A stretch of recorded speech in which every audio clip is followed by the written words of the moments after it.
السلام عليكم ورحمة الله، ازيكم عاملين ايه؟ يا رب تكونوا بخير وفي احسن حال. انا سمر من مطبخ وصفات سمر حسين، ودي قناتي. لو لسه مش مشتركة في القناة انزلي واشتركي في القناة وفعلي زر الجرس عشان يوصلك مني كل جديد. وما ننساش الدعاء لأهلنا في غزة، ربنا ينصرهم نصرا يتعجب منه أهل السماوات والأرض. وصفتنا النهاردة وصفة مميزة، فطيرة البطاطس. هنعملها بدون ما نفرد ولا عجن ولا أي حاجة. هنعملها بالجلاش وهتطلع معانا فطيرة جميلة جدا، سهلة، سريعة جدا. لو عندك عزومة في ثواني هتعمليها النهاردة بدون فرد ولا عجن. هتعملي أحلى فطيرة بطريقة سهلة بالجلاش. هنعمله النهاردة بحشوة البطاطس، ممكن تقدري تحشيها في النص أي حشوة انت تفضليها. اهم حاجه تابعي الفيديو للنهايه علشان تشوفي خطوات توريق الجلاش. النهارده مش هنستخدم اي مواد دهنيه غير في ارضيه الصينيه بس. يلا بينا كده نشوف الطريقه. عندي بطاطس مسلوقه، ههرس البطاطس عندي كويس جدا، ههرسها ناعم جدا تمام بالشكل اللي انتوا شايفينه ده. عايزاها تبقى ناعمه جدا، مش عايزه فيه اثر للبطاطس، تبقى ناعمه جدا. ممكن تطحنيها في محضره الطعام او ممكن تعمليها بالشكل ده. عندي بيضه لعجين البطاطس، عندي ملح وفلفل، وعندي نص كوباية من اللبن الرايب. ممكن تستخدمي زبادي وممكن تستخدمي لبن سايل أو حليب سايل تمام، بس أنا استخدمت اللبن الرايب بيدي طعم حلو جدا في البطاطس. هقلب كل المكونات دي مع بعض بالشكل اللي انتوا شايفينه. دي الحشوة اللي أنا هحشي بيها فطيرة الجلاش. هي عبارة عن فكرة فطير، بس الناس اللي هي مثلا مش متقنة في فرد العجين، انت تقدري تعملي فطيرة بكل سهولة بالجلاش، وده سهل جدا من أي سوبر ماركت هتشتريه. عندي لفة من الجلاش، ويا ريت تختاري نوع جلاش يكون كويس جدا، ما يكونش متقطع ولا متبهدل. وتأكدي من جودة الجلاش، ممكن بيبقى مركون عند الراجل اللي بتشتري منه. فأهم حاجة اختاري نوع الجلاش يكون حلو جدا.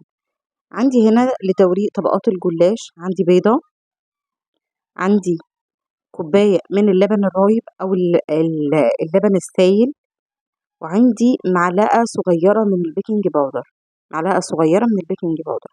عندي ملح وفلفل. وهي دي خلطة توريق الجلاش. أنا مش هستخدم أي مواد دهنية غير في أرضية الصينية بس، يعني أنا مش هستخدم أي طبقات دهنية. هيبقى معايا الجلاش خفيف جدا مفهوش أي دهون.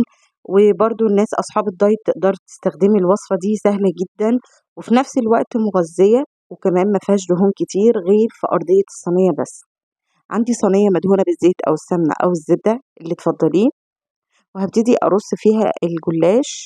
انت ممكن تعمليها في صينية مستطيلة أو ممكن في صينية مدورة لو انت عايزة شكلها يبقى شكل الفطير تمام. عندي ادي الخليط اللي احنا حضرناه مع بعض، وهبتدي أدهن بيه كل طبقة من الجلاش. يعني كل ورقة أنا هحطها هدهن بيها من الخليط اللي احنا حضرناه مع بعض. هبتدي أورق الجلاش بالشكل ده.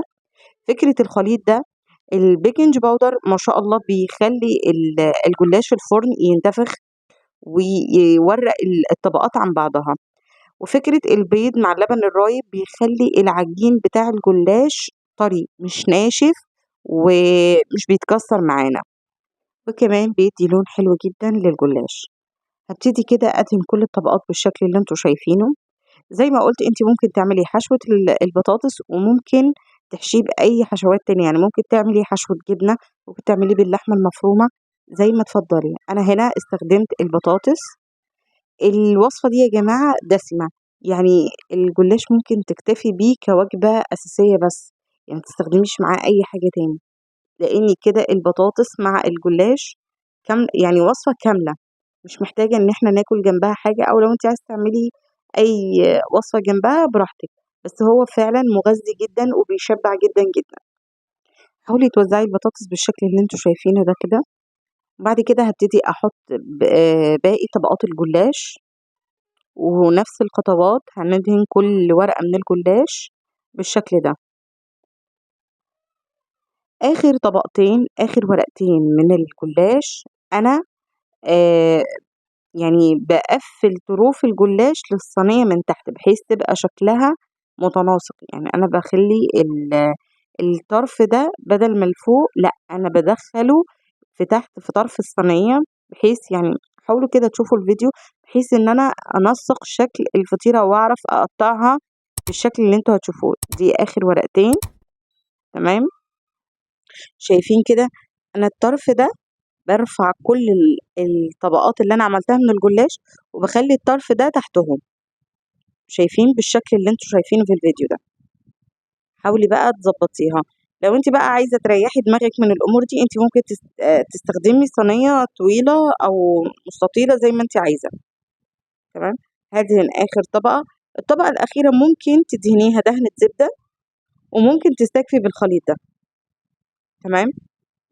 حاولي كده تضبّطي الأطراف. عندي فرن متسخّنة مسبقًا، أنا لازم يعني باسخّن الفرن قبل ما أستخدم أي وصفة، ده بيساعد على إن الوصفة بتاعتِك تطلع مضبوطة، مش لسه الفرن هتسخن، لأ أنتِ أهم حاجة قبل ما تشتغلي تضبّطي الفرن بتاعتِك. عندي هنا أنا هاقطّع الفطيرة بتاعتي على شكل تقطيعة البيتزا، يعني شايفين بالشكل ده، أنا هاقطّعها على 8 قطع، أنتِ ممكن تعمليها أكتر أو أقل، لو عملتيها في الصينية المستطيلة هتطلّع معاكِ 12 قطعة. بعد ما خلّصت تقطيع الصينية أنا دهنت وش الجلاش بالخليط بتاعنا اللي إحنا عملناه مع بعض، وأدخّلها على الفرن، أخدت في الفرن حوالي نُص ساعة، وكانت طلعت معايا يعني كانت مستوية وكانت مضبوطة جدًا، شايفين بالشكل ده؟ أنا بقية الخليط وهي الصينية طالعة سخنة جدًا من الفرن، بادهن ببقية الخليط اللي معايا ده، أنا بادهن بيه الجلاش وباغطّي بعد كده الجلاش واسيبه يبرد، وبعد كده باقلبه على طبق التقديم، تمام. شايفين بالشكل ده كانت الجلاش اللهم بارك كان طالع جميل جدًا، شايفين طري إزاي؟ أظن إن هو واضح أنا باقطّعه في الفيديو، هابتدي بس أنا يا دوب هامشي على الخطوط اللي أنا عملتها، علشان أعرف أقطّع الجلاش. الوصفة دي زي ما قُلت وصفة كاملة، مش محتاجة إن أنتِ تاكلي معاها جنبها أي حاجة، ممكن بس مخلّلات وتستكفي بيها. ولو كنتِ بقى وصلتِ معايا لنهاية الفيديو ما تنسيش اللايك الجميل بتاعِك والشير والاشتراك في القناة وتفعيل زر الجرس علشان يوصلِك مني كل جديد. وما ننساش زي كل مرة ندعي لأهلنا في غزة ربنا ينصرهم نصرًا يتعجب منه أهل السماوات والأرض. السلام عليكم.